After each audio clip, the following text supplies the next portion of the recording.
I'm sorry. Oh, I'm sorry. If that makes it in. I mean, no. Hey, Nate. Yeah.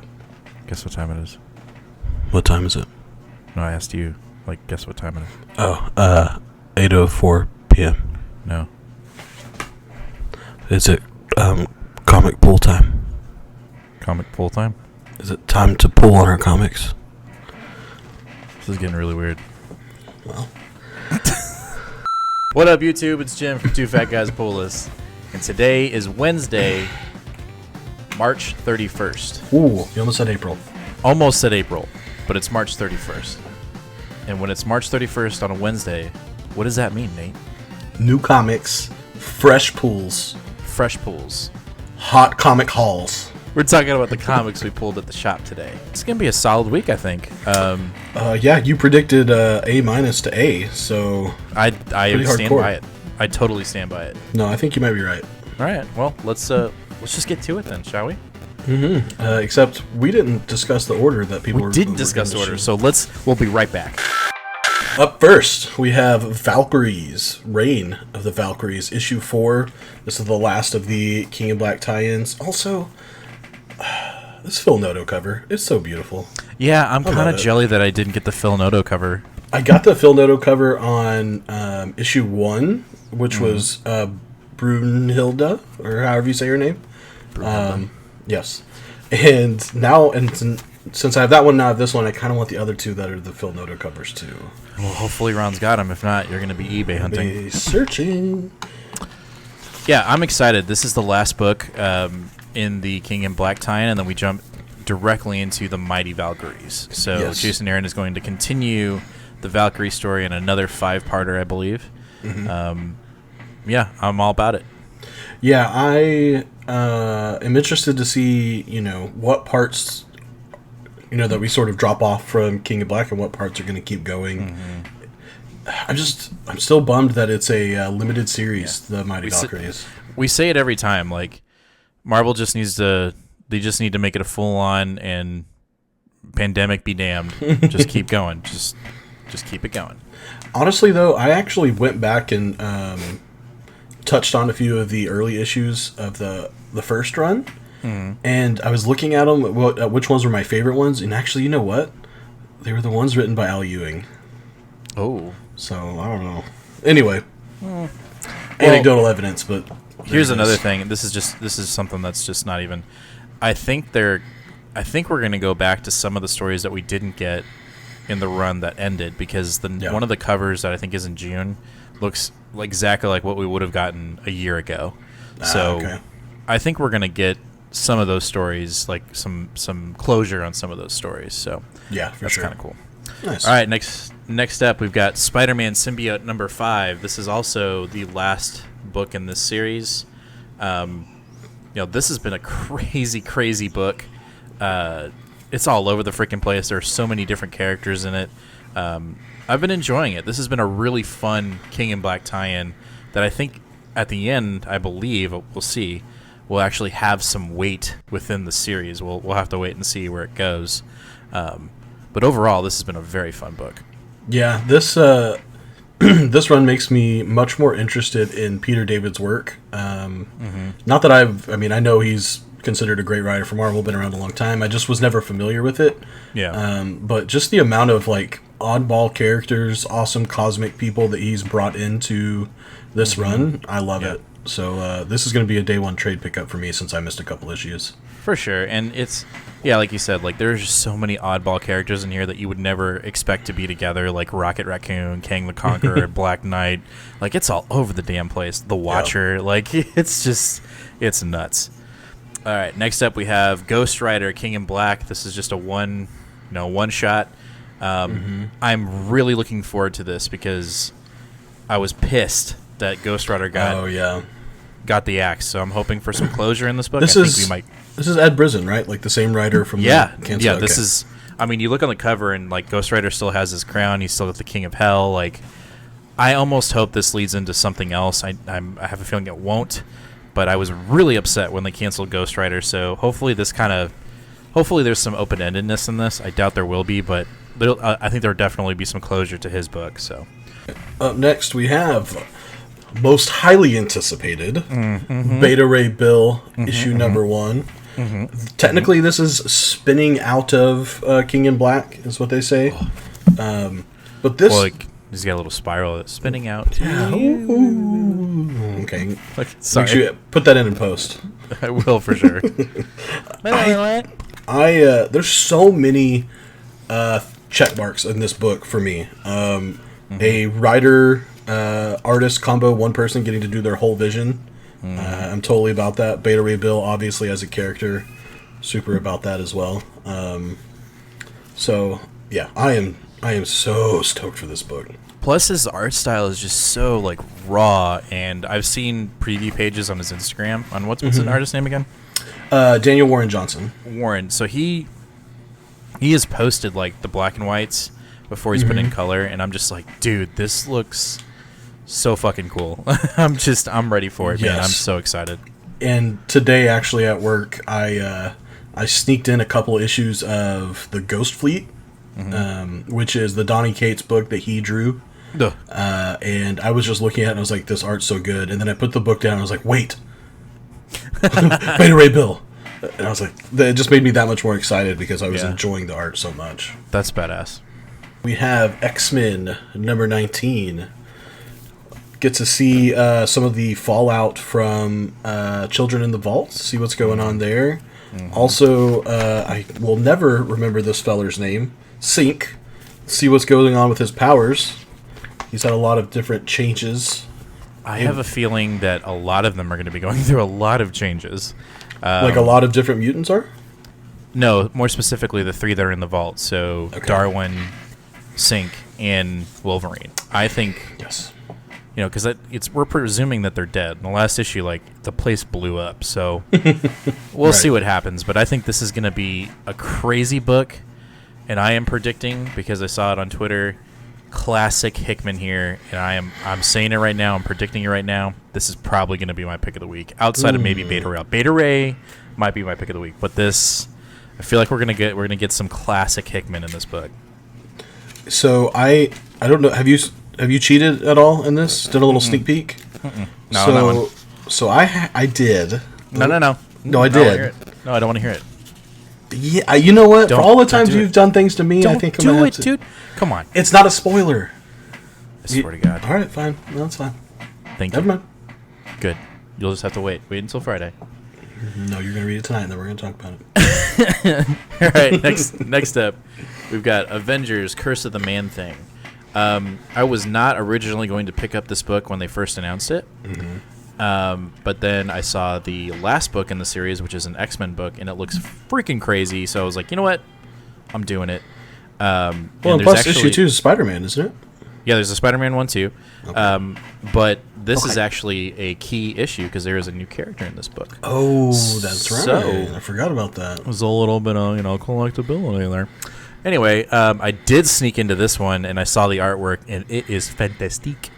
And, yeah, I'm super stoked about this one. Yeah, this is one of the ones that, for whatever reason, they just sort of missed me on the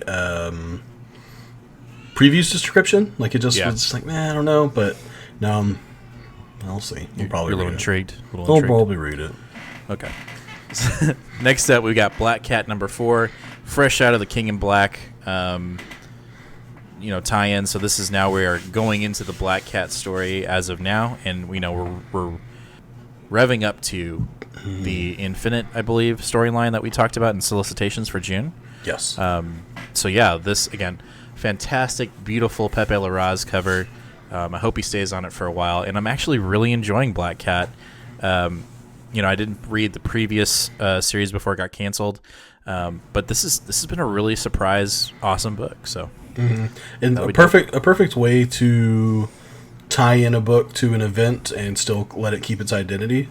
Yeah, I think it had some weight in the event, but it all still was very focused on Black Cat. And that's one of the tie-ins that has done it really well. Like Daredevil, Black Cat. There's another one that did a really good job. It escapes me, but there have been a couple King in Black tie-ins that have actually done really well of keeping the identity of the book. And I would I wouldn't say separate, but it's just done a good job of it not losing its identity. After that, we've got Silk #1.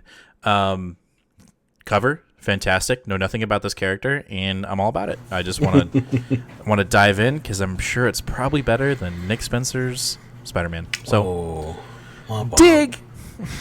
So I'm excited. It looks really cool, and I did sneak peek on this, and the artwork is really cool on this one too. So, super looking forward to Silk. Next up, we have Flash 768, because that's not a random number. This is the beautiful B cover, by the way. This is the beautiful A cover. Showing the A cover, yes. Yeah. So after our huge, spiel last week about DC and DC's getting introduced, and we're going all in on DC, we got to this week, we're like, oh shit, no DC books. Okay, no DC books. Then I was like, we were both looking, we're like, what are we missing? And then it was Flash. And so I think initially we were a little hesitant, and then you heard from... It was Pop Culture Philosopher. Robbie was like, here's a little sneak peek, and I was on his live stream, and he goes, this book's really good, so I would definitely pick it up. And, he said some other DC books, and they were like, he's like, but this one for sure. Yeah. I'm very interested, and it seems like this is an oversized book, but there's no backstory. It's all Flash story. It's all Flash, baby. Nice. So we'll see how that goes for our DC book this week. Nice. Next up, we have the horizontal cover crossover #5 from the great Donny Cates. So on the previous book, they got a hold of what's the name of the blade? Yes. It's been a month, man. It's been a month. Starts with a V. I know, but it's been a whole entire month. I can't remember that shit. The sword that's in... I know what you're talking about. I just don't remember the name. I'm saying it to clarify to the audience where it's from. I'm not getting mad at you. Oh. I'm just saying the blade from Donny Cates' God Country. Maybe we get to see it in action. One can only hope. But yeah, this book also has, I'm not going to say it started off slow because it didn't, but it has ramped up to like 60 miles per hour in the past 3 issues. So I'm expecting some pretty freaking craziness in this book because, last week we didn't have any Donny Cates, and I felt really sad. Yeah. So I'm glad we have some now. And I sort of supplemented myself with some Donny Cates back issues, trades, and so I'm really excited to jump back into this story, understanding who the paybacks are a lot more. I read that complete collection. I think Paybacks and God Country are going to help us tremendously. And we've read both of those since the last issue came out, and so I'm interested to see how much richness that adds to the story. We did some homework. Yes. Next up, we have Department of Truth, #7.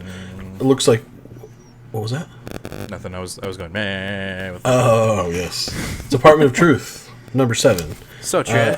Looks like we are continuing with our guest artist from the previous issue. I saw it. And this time we are going into the Men in Black and some possible aliens. I saw it. I am, as always, very interested. I saw it. I will say, though, that not to discredit this artist because the art is good, but we were introduced to this story with such a weird, non-traditional art style that it kind of feels like a different story without it. Yeah, I would agree with that because the last issue we had a different artist, and it by the end of the book I was like, ooh, cool, but at the very beginning I was like, Yeah, it took a minute. It took a minute to kind of get back into that eerie realm. I think the art plays a lot to do with that, and we don't quite get that eerie feeling with this one. Interesting. What's next? Next up, we have a new book added to the list. Nuclear Family, #2. Nuclear. So last week, I was at the store and I had read all my books, for the week for the show, and I needed more, and that was what kicked off our DC craze. And so I picked up, Justice League, and I picked up Nighthawk or Nightwing or whatever the hell his name is, and Nightwing, Batman 106.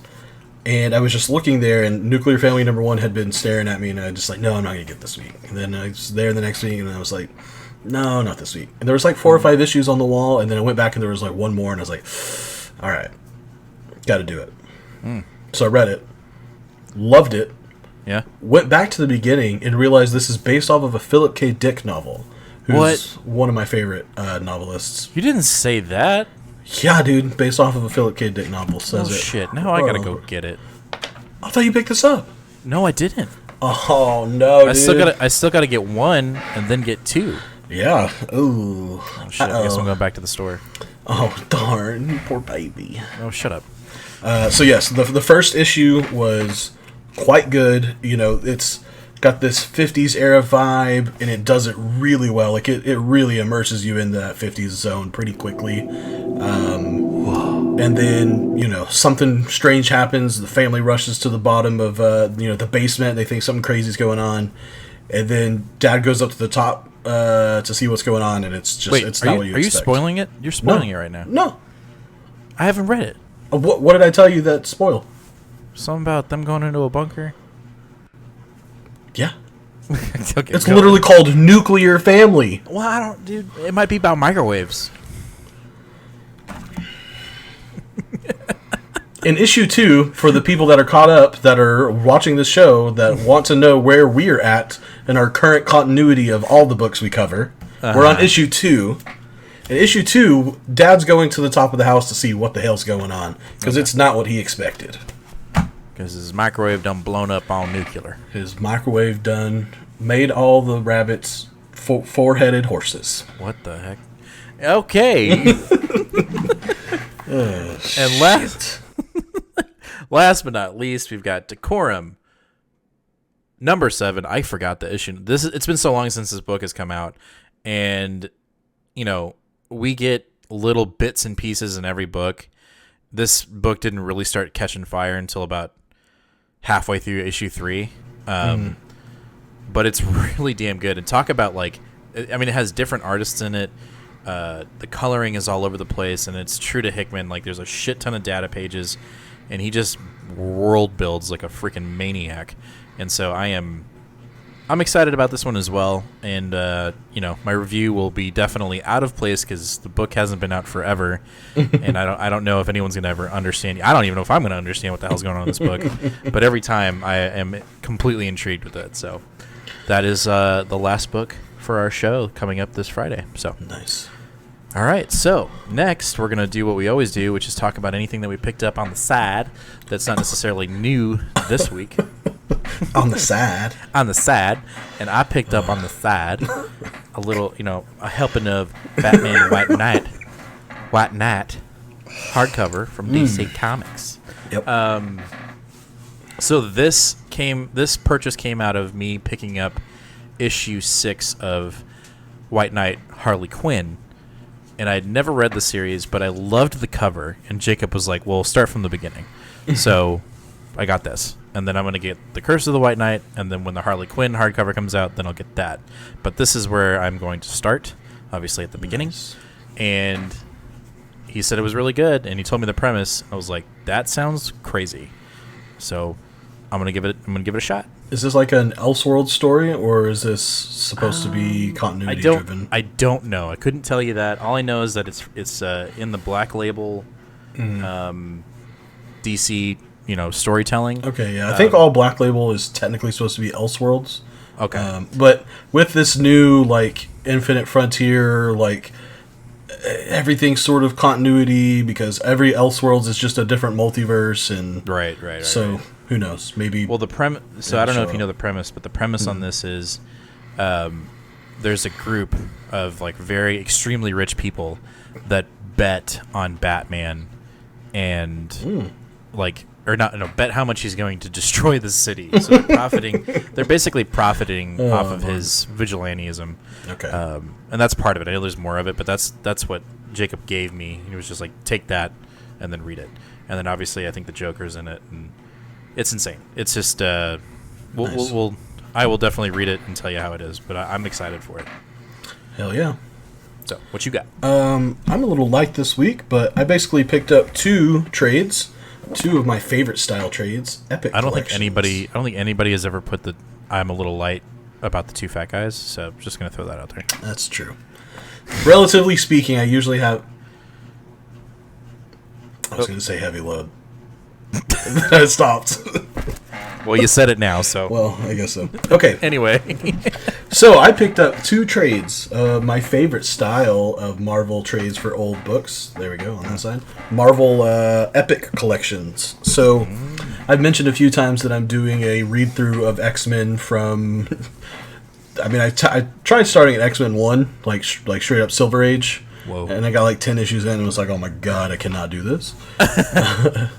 So I've been doing the reading through of X-Men, read the first, 10 or so issues of Silver Age X-Men, and was like, huh, can't do it. Huh. So I started at Giant Size X-Men #1, which is the introduction of Wolverine and Nightcrawler and all the good stuff. And so I am right up to Inferno, literally, like I am right there, ready to start.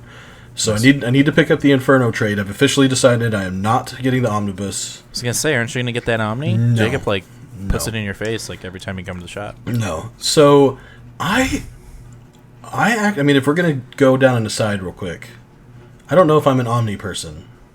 Ooh. I love the oversized art. I love having so much of a story collected in once. Like, I'm a binge reader. I like sitting down and just blowing through it. I don't like picking one comic out of the board and then putting it back and then grabbing the next comic and pulling it out of the board. Like, I just want to go. But I usually, sit down in the recliner, kick back and read. You can't do that with an Omni. Like, you're trying to hold that thing up and you're like, oh my god, the spine's going to rip if I just let it fall. So, that being said, these 2, I've got the New Mutants. What is this issue called? Curse of the Valkyries. So this actually has a little bit of Inferno tie-ins in it. But this is basically what happens with the New Mutants after Inferno. And then I have X-Men Dissolution and Rebirth, which is pretty much exactly what happens right after Inferno with Uncanny X-Men. And it's nice because it's just an unbroken run of Uncanny X-Men, 248 through 267. I don't need to do anything else. I don't need to jump anywhere else. I can just read this cover to cover, and I'll have covered almost 2 years of X-Men in one book. Nice. Yeah, that's what I got. Nice. All right, I've got one more thing. I've got the very first, well, not the very first, but it's the first time that our logo has been on it. Oh. Two Fat Guys Pool List Mystery Pool monthly subscription box for the month of March. Hell yeah. This thing is pretty. Anyway, if you haven't already ordered yours for the month of March, today, March 31st, is the last day that you can order this bad boy. Get on it. Get on it, man. Because we're giving away some cool books. And I say we are, I mean Ron, over at Collected Comics and Games. That's not us. Just our faces. Our faces are on the box and our name's on the box, but we don't put the comics inside. You're welcome for my face on the box. box. You are welcome for us to grace our presence on your box. Anyway, when you open up this bad boy, it won't be empty like this one. There will be 4 to 7 back issues. There will be a store exclusive, which is the Neil Adams Joker #1 variant. And one lucky winner will win a 9.8 CBCS graded Department of Truth #1. Look at that bad boy. Isn't that sick? Beautiful. Anyway, you can only get this one. You can only have a chance to win this if you subscribe today. This is the last day, March 31st. Once the day is over, we go right into April, and we're giving away a new book and new store exclusives. So go over to brainycomics.com and look for the Two Fat Guys Pool List Mystery Pool box, which is like the 5th option down. And go ahead and subscribe. Win you some, get you a cool book, get you a store exclusive, and then you could win that Department of Truth. It's not too late. You could do it. But then if you're watching this after March 31st, go ahead and go to brainycomics.com because the February box is up, and we'll let you know what the key is for that. April what we're giving away. April box. Did I say February? Mm-hmm. I meant April. And then you'll find out what store exclusive you're getting, which I think it's Magic #1 from Boom. I think. Nice. I don't know quite yet what we're giving away as a key, but once I know, I will throw it up on Instagram and the Facebooks and the Twitters, and you will know. And we will also announce it on Friday on our live show, which is on twitch.tv/2fatguyspoolist. At what time, Nate? 8 p.m. Central. Central. That being said, that is it for this comic book haul video. And yeah, make sure to... Oh, you're watching this on YouTube, so hit that subscribe button. Hit that bell. We got a giveaway going on right now. 100 subscribers, we're giving away a slab. 250 subscribers, we're giving away a slab. 500 subscribers, we're giving away a slab. 1,000 subscribers, giving away a slab. More slabs. 4 slabs, 4 giveaways. Hit that subscribe button, hit that bell, get that notification on. Hey, also, Nate has something to say. What do you always ask for people to do when they're on YouTube as well? Oh, I already did it. You just didn't see it. Oh, I didn't see it, so give it a like. I didn't see it, sorry. Give us one of these bad boys. Give us a thumbs up, and yeah, as we always say, read more comics. We'll see you guys later. Peace.